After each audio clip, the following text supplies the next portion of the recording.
Today's America with your host, Don Zolakowski.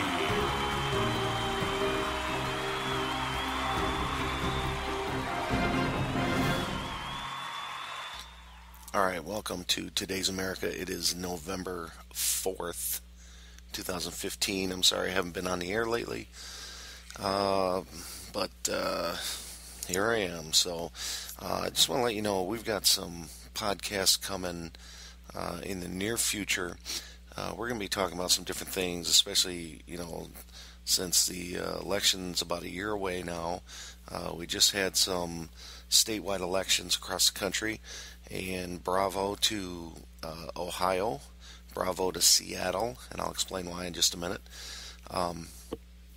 But there are some states like Kentucky that really dropped the ball, and we'll talk about that in a second too. But these future podcasts, we're going to be talking about the candidates a little bit more, and we're also going to be talking about some different things like people voting against their own interests,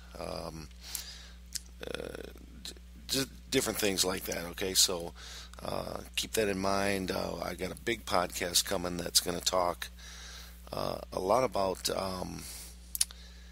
the division of the country. How do we get so divided? And we're going to take a look at that too. But first of all, let's get through this one. This is going to be a short one, just a few minutes here. We're going to talk a little bit about Seattle. They passed a ballot initiative, I believe. I'm not all that familiar with it, but it sounds like they passed a ballot initiative that is going to require that campaigns are publicly funded. Okay, so what that means basically is they've had enough, and the people have decided to take money out of politics in Seattle. Okay, that is freaking awesome. It is awesome that they did that, and hopefully we can follow their lead. They're already thriving with having moved the minimum wage up to $15 an hour or so. Businesses are growing, small businesses are growing like crazy, jobs are growing like crazy out there. So, maybe we need to wake up a little bit and follow their lead. Getting money out of politics is going to be huge, because at least they'll get some people in there, hopefully, that have the interest of legislating based on the best interests of their constituents. Okay, which is how it should be.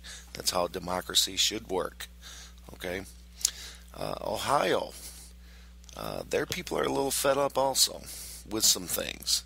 Okay, they tried to pass a ballot initiative yesterday that had to do with legalizing marijuana, but it wasn't just legalizing marijuana. It was legalizing marijuana so that a few certain companies could be the only ones to manufacture and distribute, I believe. Okay, so I'm not 100% familiar on that one either, but to me that's what I've read, and that's what it sounded like. Nobody's going to go for that. Okay, it was a cheap attempt for a company or a few companies to try and capitalize on a hot topic issue, and it just was a silly way for them to try and monopolize it. Okay, and the people weren't having it, so they voted that down. So kudos to them. But one thing that they did vote for is a amendment to their state constitution that basically eliminates gerrymandering. Now, for those of you that don't follow a lot of politics, and maybe you didn't pay attention to too much in your civics classes when you were in school, gerrymandering is the practice of it's typically one political party or another that has the authority and power to redistrict their state. Okay, and when they redistrict their state, they do it in a way that it is advantageous to their political party, so that when people go and vote, because of the way it's redistricted and the way the boundaries and borders are drawn, it basically tilts the scales towards their political party.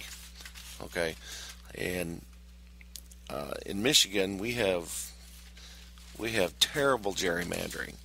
I've been told, now I don't know the exact numbers, so I'm just going to throw 70% out there. But I've been told that a Democratic candidate in certain districts in Michigan can win 70% of the popular vote and still lose the election in that district. I don't know about you, but to me, that is not a democracy. That's not the democratic way. So I'm hoping that this amendment in Ohio comes to light a little bit. When you flip on the news today, the only thing that they're really talking about is that they voted down weed. I don't give a shit about that. I mean, I understand it's a very important issue, but we're talking about an issue that fixes a problem that is huge in local elections, state elections. It's part of the problem with politics today. Okay, is giving people the power to tilt the scales in their favor outside the boundaries of ethical behavior and ethical campaigning and ethical politicking and legislating. It's just wrong. And we've allowed them to do this. And now Ohio is saying, you know what, fuck you guys. We're not going to do this anymore. And I'm proud of you guys for that. Now, let's move on to some bad news, okay? And I said I was going to make this short, so I'm trying to keep this under 10 minutes. But we're about 7 minutes right now. So I'm trying to keep this short. But in Kentucky, okay, I can't remember their names. I know the Republican's name is Bevins. The incumbent governor was a Democrat.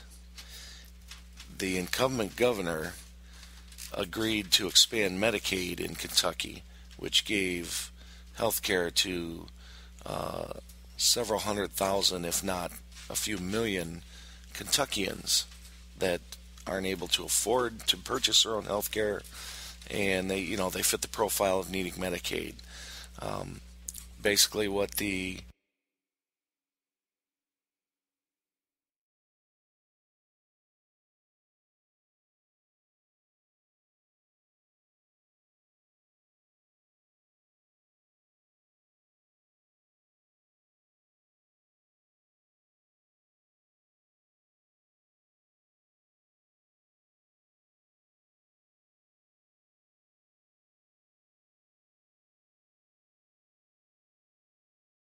And the thing that boggles my mind is he literally campaigned on taking away these people's health care. He literally campaigned on saying that he's going to get rid of this Medicaid expansion in Kentucky, and he's down with Obamacare and this and that, and I guess he really campaigned hard on trying to associate the Democratic incumbent with association with Obama and all this stuff. How dumb are fucking people, man? I mean, these people really let me down. They have to be a little bit more intelligent than that. I mean, it's like you're standing there with a guy that wants to light you on fire and you pour gas on yourself. I mean, that's what these fucking people did. They're goddamn stupid.